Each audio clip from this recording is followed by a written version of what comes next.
hold back the advantage that was scotched under the wave yellows. This is a great little battle, isn't it? This trio for second and third places on the podium. And in shot just is the number 11 car of Chelio Alves Diaz, not surprisingly on the first flying lap of the race, putting in the fastest lap by a considerable margin.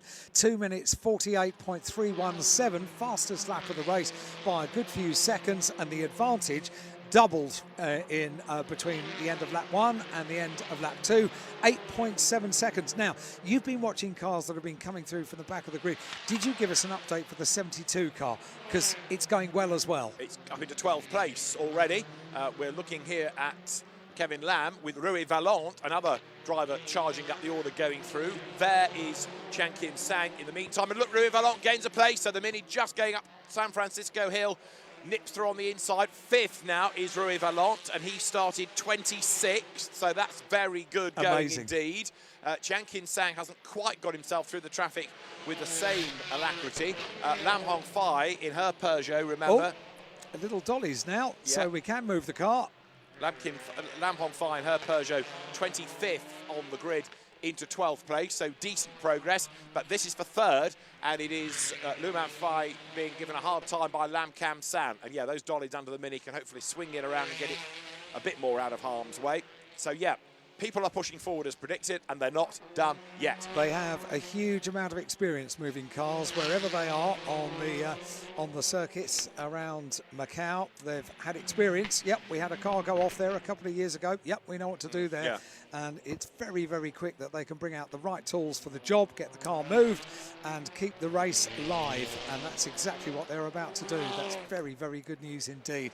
Looking at this battle for 3rd place, the number 7 car, that's the car of Lo Man Fai, still fending off the attentions of 22, Lam Can San. Got a really good start, did that Lam Can San number 22 car. The 2nd place car has been able to just extend away, having got past that yellow flag incident. Yep. Slippery surface flag. Now, is that for liquid or debris? And if it's debris, whose? So here they come through black sands. Road looks okay, looks clear enough, doesn't it? You're right about Lam Can San and his good start, but now he's peaked a little bit because he hasn't quite got that final 10th to really get onto the tail of the Mini and therefore start to challenge for position. And I reckon that in a lap or two, he's going to be under attack from Rui Valente, because Valente's Mini is storming along. The best lap of the race to the leader, Chelio Diaz, is a 2:46. He crosses the line. Now, Sabino Lay does the best lap, interestingly, a 2:44. But I'm looking to see whether Valente, with clear track space ahead of him now, is going to be able to do anything about not only doing the fastest lap, but catching the traffic. He's only a 10th slower than Lay on that lap. Yeah, for Rui Valente to not be on the podium yesterday was against the run of play, because the car has been great over the course of the 2 days thus far. This day 3 of the Macau Grand Prix for the 68th running in 2021. We're looking at Sabino Osorio in the number 5 car, 2nd place. Now we're looking at the battle for 3rd place with the Mini of Lo Man Fai, just fending off the attentions of the fast starting Lam Can San. Up the hill they go, up San Francisco Hill, and you rightly say the response for Sabino Osorio in 2nd place, a 2:44.742, eclipsing the fastest lap previously posted by a race leader, Chelio Alves Diaz. That's the march of the 72 car, started 25th, and I think everybody's hoping that that car has good luck during this race. It was going so well. That's not so good for the 38 car. Is it 38, 36? The 38, I think. 8 car of Chen Chi Ho. But the good news is that is opposite at the start and finish area, so it can quickly go through one of those gaps in the barrier and be out of harm's way. Yeah, the Peugeot that Alan was talking about, Lam Hong Fai's car, came over the timing line up in 11th place. Rui Valente still the man to watch, having taken 2 seconds out of the margin of the cars ahead last time, and this is brushing the wall. A graze. Yeah, but enough to stop the Peugeot in its tracks, I'm afraid. That car out of the race. Sabino Lay, you're looking at 2nd, fastest lap of the race, although Chelio Diaz still has a pretty commanding 7-second advantage. As to the Melco hairpin comes the Fiesta, and the Mini already on its way out of the corner. Yep, and going down through the opening up of the gear circuit here at Macau, down through Black Sands, the run down towards Fisherman's and Arbend, the final turn. They're both in the same picture, and Chelio Diaz did have the fastest lap of the race. That has now gone the way of Sabino Osorio, and as memory serves, as the race goes on, it's the number 5 car of Sabino Osorio, Matthias Lay, that does go better once we're into the body of the race. Yeah, I mean, Chelio Diaz has a tough job in a sense because he's so much quicker than anybody else. How does he treat this? You know, does he continue to go absolutely flat out and run on his own, or does he need to find a way of keeping himself fresh, treat every lap as a qualifying lap almost? But the margin between them has come right down. It was 7 seconds, it's now 2.2. Now, I don't think that's Diaz playing with the opposition. Has he got a problem today? There's the Mini, and look, the Fiesta is much closer in second place. Like I say, 2.2 seconds. The last lap was a 2:44.2 from Osorio, and it was a 2:49 from Chelio Diaz. Now, either that was a very cautious run past a yellow flag, or Diaz has got a problem that he might be able to drive round, but the gap to the eye is much reduced. That's not the pace that the race leader was showing on the opening couple of laps, for sure. So the number 1 car, it had gone thus far all his own way, but is there now a problem, or is this just being controlled at the front? The waved yellows for the race leader. Chan Kim San in the Mini to the outside of Kevin Lamb down towards Lisboa. This is the battle now that's going on for 6th place. And the Mini makes its move, dives up the inside towards San Francisco Hill. Really cheeky move, and it has worked. Take that, says Chan Kim Sang. He goes through, he goes 6th. That's absolutely brilliant, and probably well worked out as well. Right on the tail at Lisboa, that would be the normal overtaking position. Would it work? Won't it work? Do I just hop in behind? But no, calculated on that very, very little straight. So the element of surprise was part of the success of that manoeuvre, because that is a rare manoeuvre, and it worked. It did. Now, this is interesting for the lead. Look, Chelio Diaz is being caught, no question, as they're in the race, thankfully, after its travails on the green flag. That number 46 Ford Fiesta dives down towards Lisboa, scrabbles through the corner, and a flashing light was up the road there. But there's Diaz. Now, he's not yet being caught totally. He's maintaining some sort of a gap, but it's not a huge one. And we have a safety car being deployed. We've got yellow flags being waved. Yes, we do have a safety car being deployed. So that's going to bunch them all up anyway. That's going to make it really interesting on the restart, because it will bring the likes of Valente and Chan Kim San closer to the front. So safety car is out. Is that for the car on the pit straight? Which, if it is ironic, given that it's at a gap in the wall. It is, but whether that car is stuck in gear and can't quite... so there are so many ponderables that could potentially make that car a tricky car to move, despite it being on a wide part of the circuit, despite it being on a convenient part of the circuit to move. It has potentially been the cause of a safety car intervention in race 2 of the weekend for the Melco Macau Touring Car Cup. A race that brings a smile to the face, doesn't it? And there are quite a few stories yet to be told in the remainder of the race. We are a third complete. We have completed now 5 laps are in the book, so we're well into the second third of the race. Rui Valente has had a great race so far. The BMW safety car picking up the field. It picks up first of all the Peugeot, the 73 car waved through. So another lap before we've got the race leader. That little Mini, although on the dollies, hadn't been recovered, had it? No, but now I think they can probably hoik that out of the way. Yeah, the safety car you saw just a moment ago had the green lights on that say to people, you may go past. And when the leader is behind, the green lights are extinguished, and then we are under safety car conditions. No overtaking permitted. It's up to the drivers now to do a little bit of weaving to keep the tyre temperatures and pressures up, ready for the restart. The field will all bunch up, so you've now got Rui Valente and Chan Kim San 5th and 6th in their minis, part of this battle pack for the race lead. It's going to be really interesting when the field is released to see what shuffling we're going to get out of all of this, and there are others still playing catch up, but the safety car slows them right down for a number of reasons. One is to let everybody else catch up. The other is to give the track workers maximum time to get cars out of the way, and therefore only perhaps have one safety car lap and release them as soon as. The next car that's going to join the queue hammering down to Lisboa look is the yellow Peugeot of Lam Hong Fai. So, wait for me. Yeah, 25th she started, and she's now in 9th place. But then there's nobody after her. There's another huge gap before the next wave of cars comes. So again, this is why the safety cars backed off, to try and bunch up as many of the field as possible.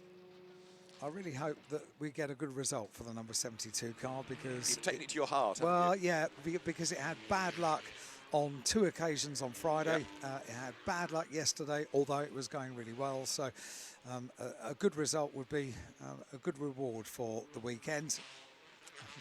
The cars are absolutely fabulous.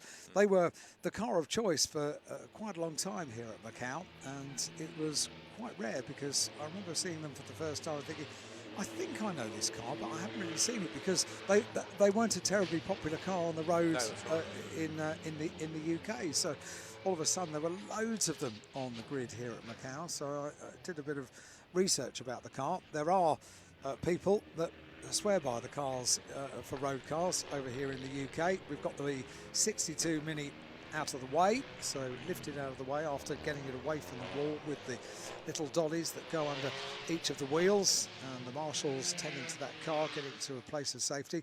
But yeah, I think there are some real fans of the Peugeot RCZ in the UK, that they are prides and joys, and they love them, but they were very popular over in this part of the world. So the field now starting to become a longer line of cars behind the safety car. Of course, you know the drill. When the lights go out atop the safety car, that's the indication that we will be back running at the end of the lap. We are currently on lap 6, as you see on the timing tower. And the race is being led by Chelio Dias, as he dominated yesterday, so he's dominating today. But does he have a problem? Because the gap that he had of over 7 seconds had come down to about 2.5, just under, before even we had this safety car period. So the restart really is going to be very interesting indeed, with still just under half the race to go. Number 13 Honda turning through there, which is the car of Wang Wenbin, another of the Honda Civics. This might present quite an opportunity for Sabino Osorio. Matthias Ley, the holder of the fastest lap of the race thus far, a 2:44.226, compares to a fastest lap for Chelio Dias of 2 minutes 46.263, and a question mark over whether the number 11 leading Mini is quite as quick as it was at the start of the race. So this restart will be rather interesting. Single file they come, weaving the cars wherever they can, try and keep as much heat in the tyres.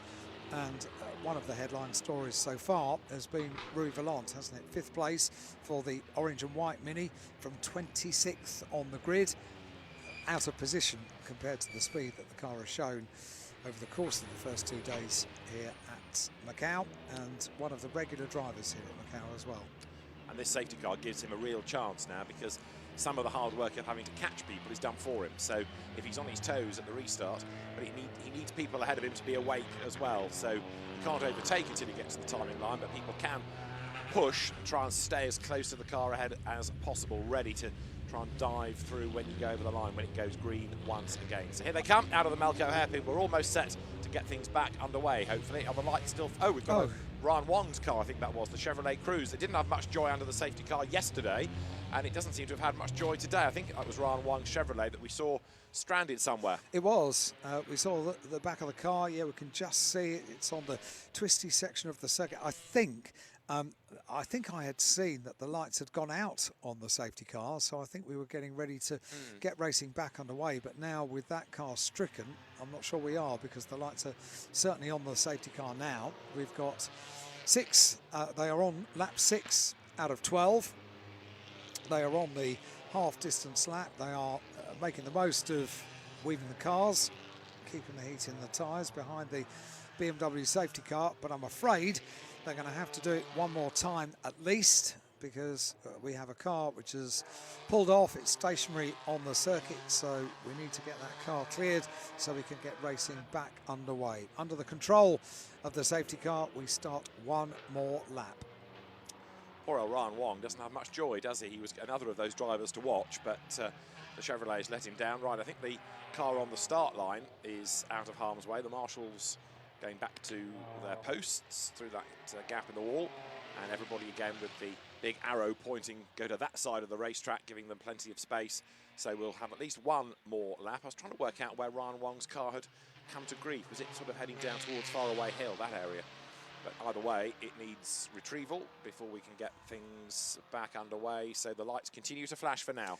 Yes, they do, under the control of the safety car. When you get the call up to be the driver of the safety car at Macau, you are always aware it is potentially going to be quite a busy weekend. And they do get the opportunity to have testing laps first thing in the morning. The circuit is closed, I think, at 6 o'clock in the morning, so course vehicles can get used to the circuit, get used to the changing conditions. The conditions of the track change from night to day because, of course, after the closing of the circuit at the end of the day, we've got normal traffic on these roads. Every single type of traffic as well. We've got lorries, buses, coaches, mopeds, cars. We've got everything on the circuits overnight, and so therefore first thing in the morning, couple that with potentially a bit of moisture in the air as well overnight. It's a very different circuit, so they do get their own little testing session in the morning, medical cars as well, and they are usually going to be deployed at some stage. Didn't have need for safety car in the opening race of the day. We have for our second race of the day for the 1600 touring cars. I wonder how quickly it will be able to collect the number 93 car of Ryan Wong. It had been making progress up from 27th on the grid, but from the officials' point of view, they need him to have stopped, ideally, near a refuge point and or a crane. So as the cars now turn once again up the hill through the approach to Teddy Yip and then on towards the Solitude S's, we are looking at Ryan Wong's car, which has been retrieved. It's on its way. There are so many different methods of car recovery, aren't there, Yes, around the circuit here at Macau. They've got the perfect solution for wherever a car may be and whatever condition it's in as well. So a tow for the number 93 car, and still under the control of the safety car. Potentially that safety car can come in at the end of this lap. Yeah, it just depends where that car can be taken to. But there should be an area for it to be parked before the end of the lap. It's driver Ryan Wong sitting in the cab of the recovery vehicle as the rest of the field then on this 7th lap of the 12 comes through. Driver's getting ready for the restart all the time here. I always wonder what the conversation is in the cab when the driver gets in and the driver of the recovery vehicle has just collected up your stricken car. Always got to lift back in the cab of the vehicle. BMW comes into view now and leading the field around.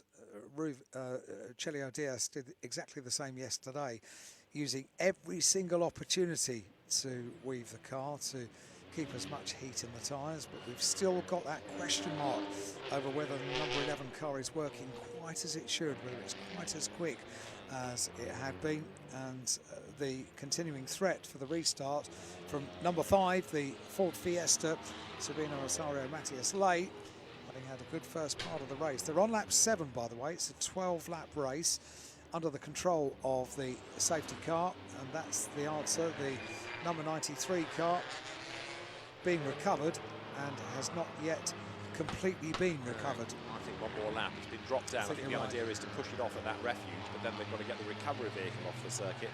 So the safety car does slow right down, admittedly. Let's see whether race officialdom is happy to extinguish the lights. I would suspect not, but you never know, because it is a long lap. It might be that by the time the cars get there, then on the next lap it will be clear. The lights still flash, the lights still flash, the safety car crawls down the hill. I think you're right. I think it's going to be one more lap, isn't it? And they've done the job as quickly as they can. They do a remarkable job at Macau to get the circuit clear as quickly as they can. They are hugely experienced track workers and marshals. Lights out. Do we think?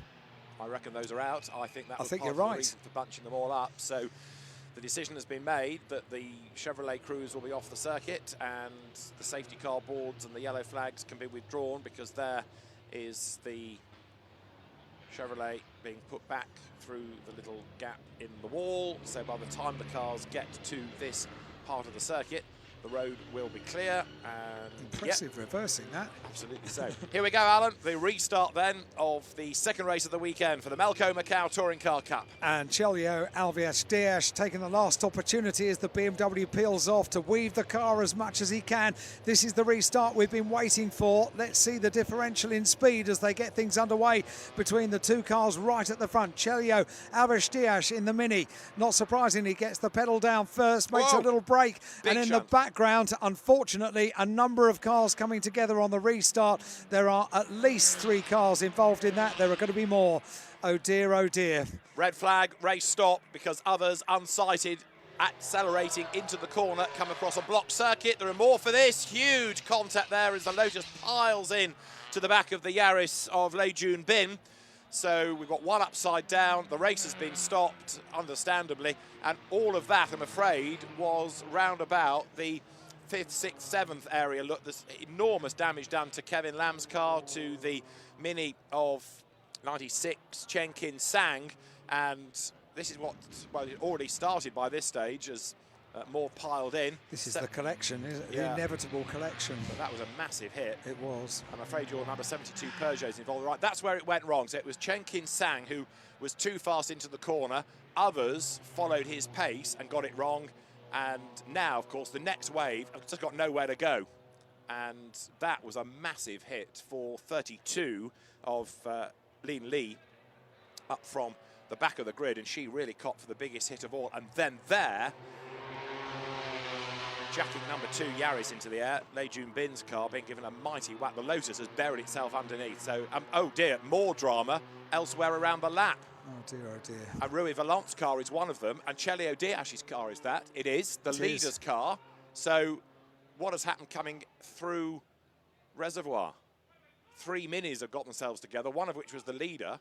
So there is absolute mayhem. Loman Fai's car as well, the number 7 car. It's yes, it's not been a good restart, has it? And unfortunately, with a red flag coming out, there are a lot of rather damaged cars after that big incident here at Macau. I'm trying to work out how Chelio Diaz got in strife, because he led, he was away. Yeah. And it suggests that he had his own moment then on cold tyres or cooler tyres and came back into the path of the others. So depending on what happens next. We've yet to see that.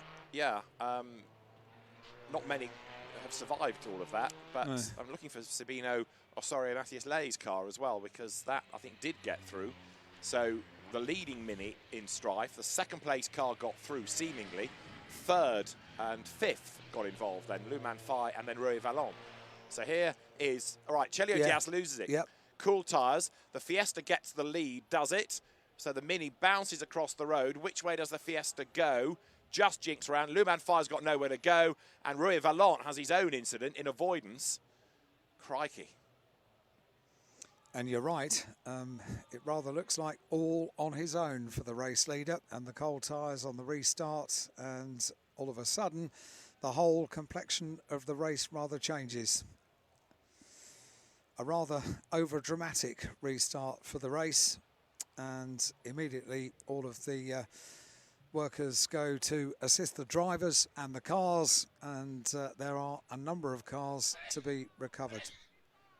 Well, 2 separate incidents. The first one really triggered by Chen Kin Sang that caused the carnage coming out of the R bend, because he accelerated, and a bit like, actually, what you'd seen for Chelio Diaz. He accelerated, but the tyre temperatures and pressures weren't there, lost adhesion, ran wide, hit the wall. Kevin Lam, who was going with him, got involved, and as they bounced across the road, so mayhem broke out, and there the drivers being attended to by the medical team, because there was a real number of hard hits in that, cars coming to a sudden stop. So it will take quite a while to clear the circuit before we are able to get things underway, and the race I don't think is going to be restarted. We're told that the next session is going to be delayed by 15 minutes, and indeed the session will not be resumed. The cars being dispatched back to the paddock.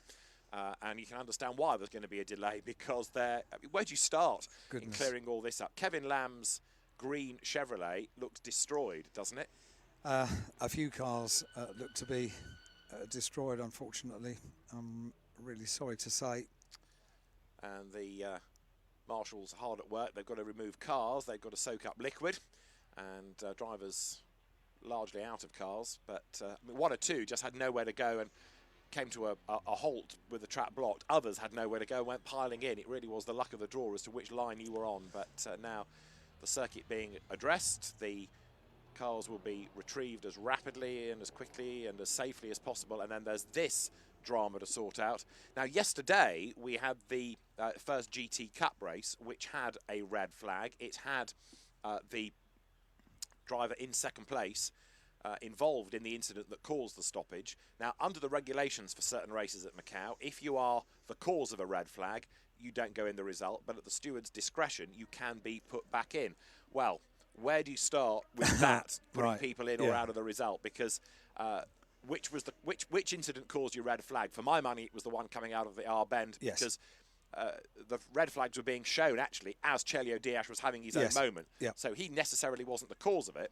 However, which driver do you cite in the incident down at the R bend? I think the easiest thing is just to keep everybody in and wish them well, because they've suffered enough in terms of damage already, haven't they? I think you're right. I think you're absolutely right. That's a difficult question for race control, for stewards as well, and there is a lot of work to do for the rescue teams, all doing a fabulous job as ever they do here at Macau. The rest of the cars have made their way into pit lane, the number 12 car being pushed back, and we have to try and look for any of the positive stories. One of the cars that was involved and facing the wrong way at the front of that really rather large incident was the number 46 car that at the start of the race had a little bit of potentially bad luck. Well, that car did manage to escape and get going again, so the 46 car was one of the cars that escaped and got going. Unfortunately, there were far too many that didn't get going, and with two incidents out on circuit and a 15-minute delay to the start of our next race, which is again one of the races for local drivers, but instead of touring cars, we're about to turn our attention to GT cars in a little while. It will be for the MGM Greater Bay Area GT Cup, largely for GT4 cars. The Yaris there just craned away rather ignominiously, but that car of Lei Junbin being put behind the barriers on the grass. Is it coincidence that the two cars that triggered incidents were both minis? Or is there something about minis and the way they use their tyres that, or the drivers maybe even, under the safety car conditions, weren't doing what they should have done to keep tyre temps and pressures up? It might just be a coincidence. Well, the erstwhile race leader, Chelio Alves Diaz, was making the most of every single opportunity to weave the car and try and keep as much heat in the tyres as possible.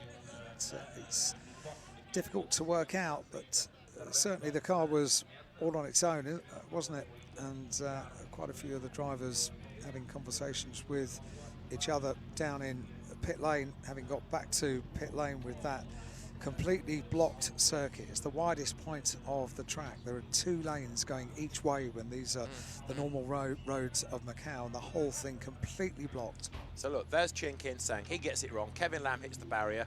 Then the Peugeot piles in of Lam Hong Fai. Others are just fortunate enough to find a gap left or right, but then from the back of the grid, Lin Lee gives Kevin Lam's car a mighty whack. The Yaris goes in. Now, the red flags are out. And here's the Lotus that has nowhere to go except underneath the Yaris, jacks the car into the air. Some drivers, of course, were accelerating. Others were responding to the red flags as they saw them. But in a way, it was pot luck. You just got a gap or you didn't. But some big, big hits. Look, the Yaris goes in.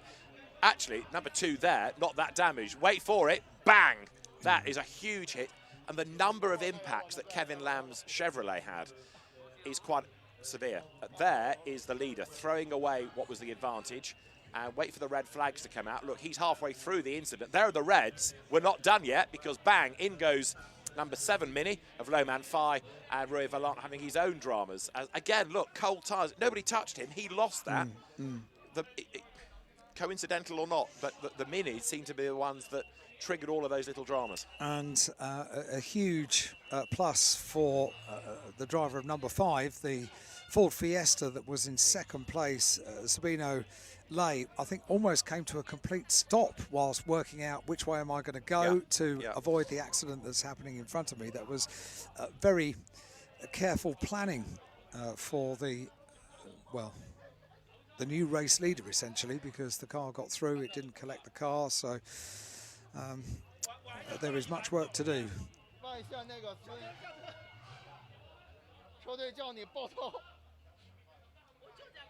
Well, that I think is Rui Vallant, isn't it, who is very emotional about a broken car, and the chances of a podium result have gone away from him. So Rui Vallant, very, very upset indeed. The race, as we say, not being restarted, and an instant red flag thrown by the officials. I mean, that accident was mounting even after the red flag. Well, they weren't hanging about. The accident was still happening once the red flag had come out. So because others were still accelerating, piling in, but there was no argument from the race officials to throw the reds. It was instant, and they are hugely experienced, the team in race control. They know the kind of incident they can work around, and they know the kind of incident that they really can't, and potentially what could happen in the ensuing couple of moments. So the word coming from race control that the red flag would come out, and then an incident for the race leaders as well, which is so unpredictable, isn't it? Yeah, I mean, we thought we'd seen all the drama piling up in front of us, and then suddenly the man that had dominated the race, more drama, going no further. Right, there's Chen Kin Sang's Mini just being loaded up. Look at the front of the Lotus as well there, that charged into the rear of Lei Jun Bin's Mini. That's the car of Chan Chi Ho, the Macau driver, number 83, the remnants of the red Lotus. Unfortunately, the Lotus is the right shape to sort of wedge underneath the car, isn't it? And it's just the inevitable, unfortunate wrong time, wrong place, and wrong car. Well, drivers are okay, a bit bruised and battered, but largely okay. Walking back, forcing a smile, which is good to see. And the other part of the incident from turn 1 is also being attended to. It's a good job it's not being restarted, because it wouldn't have many takers, I don't think. No, and we started with a very, very healthy grid indeed. We had 15 rows of cars, which was such credit to the teams and to the drivers to put the deals together, to get the cars together. It's a big event. It's a difficult times that we're experiencing in the world in 2020 and 2021. Despite all of that, to get everything right and in the right place, to get a healthy grid like that was incredibly impressive. So it's so sad to